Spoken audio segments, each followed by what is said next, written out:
You're with Powerland South Africa and I'm Chris Bishop. Now we go to a CEO with very big shoes to fill. It concerns a company called Motheo Construction Group. Now it's appointed a new CEO and new shareholders for the company after the tragic passing of the group's founder, Dr Thandi Ndlovu, in August.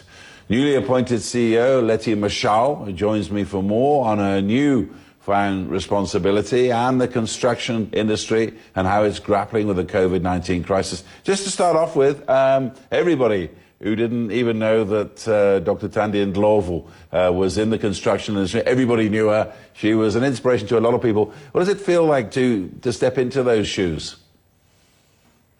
It's not something easy, to be honest with you, because stepping into the big shoes like Dr. T, you always ask yourself, am I really going to be able to do it? But I must say that Dr. T, being a great leader as she was, she mentored me for a very long time. I joined Motheo 15 years ago, and she took an intentional decision to mentor me throughout the journey. And I think that's what made it so easier to take over, because it was not something that you had to ask yourself what to do now, but it's something that she has trained me over time. And for me, it's important to understand that as a leader, people must understand that you need to mentor the people that will take over when you're not there, because your legacy is things that is the vision that you have transferred. And I think in this case, what has happened with me, I was grateful because she played that mentorship role for a very long time. Just very quickly, what was your first job at the company, and do you remember the first time you ever met her? Yes, I actually started as a site QS, and when I started on site, I used to measure the work that was done by the subcontractors. And, you know, in my first day, I never thought that one day I will be the leader of this business. Although in my first day when I came for an interview, Dr. T was very clear with me in terms of a vision that she wants to build a construction company that will be led by Black women. And in my first appointment, it was very clear that she wants to take me on board, group me, because, you know, such things, they don't happen over time. It's a process. And when I look at the 15 years journey that I have traveled with her, it's something that when I sit today, I'm grateful because I'm able to execute what is expected from me because I've traveled the journey with her. And one thing that I want to emphasize is that we attended a lot of things together, because mentorship, it's not about you know, giving somebody a formal manual to say this is how things will be done. But then by watching and seeing how people do things, how they react to situations, how they handle challenges, I think that was beneficial for me, because throughout that period, it assisted me to understand the way she looks at things, and to also understand her vision of the company. And you're coming into the company at what many people might describe as the worst of times. Projects are being cancelled all over the place. The economy is locked down. How are you trying to deal with the tough days that we're living with?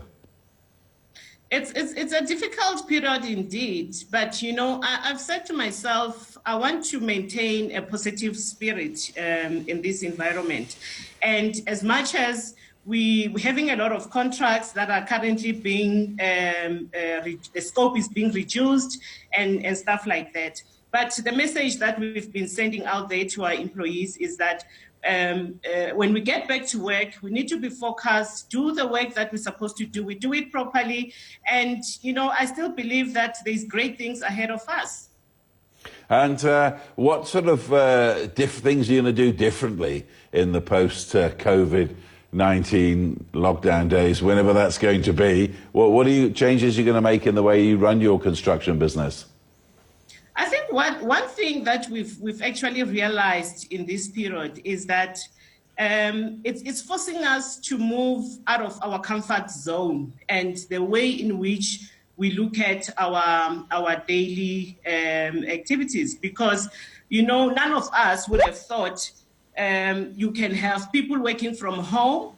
You can have people saving time, traveling all the way to their offices, stuck in traffic. But I think this period has actually forced us to move out of our comfort zone and relook at the way we're doing things. And we are convinced that we can be able to move forward in a positive way. And there's few things that we're going to change, including some of the people working from home, because we don't necessarily need the whole space that we have. And, I just believe that it's a fantastic opportunity when you look at it from that angle. And having said that, I must admit that it's a very, very difficult environment when you look at the construction space, because even when it comes to social distancing, you have a project where you've got more than 100 people. You now have to train your people to understand how they have to adhere to those protocols. And it's important for us to do that, because we've been pleading with government to say we want to get back to work. It's important for construction to get back to work. And having done that, and they've allowed us to do that, it's now our responsibility to make sure that we keep our people safe, at the same time producing the quality work that we need to do. And remember that some of the work that we do, it addresses some of the needs of the COVID-19, because our core business has always been social housing, and you need people to move from informal settlement to proper housing. So now that we've been allowed, we'll be able to finish those projects and allow the people to occupy their units. Sure.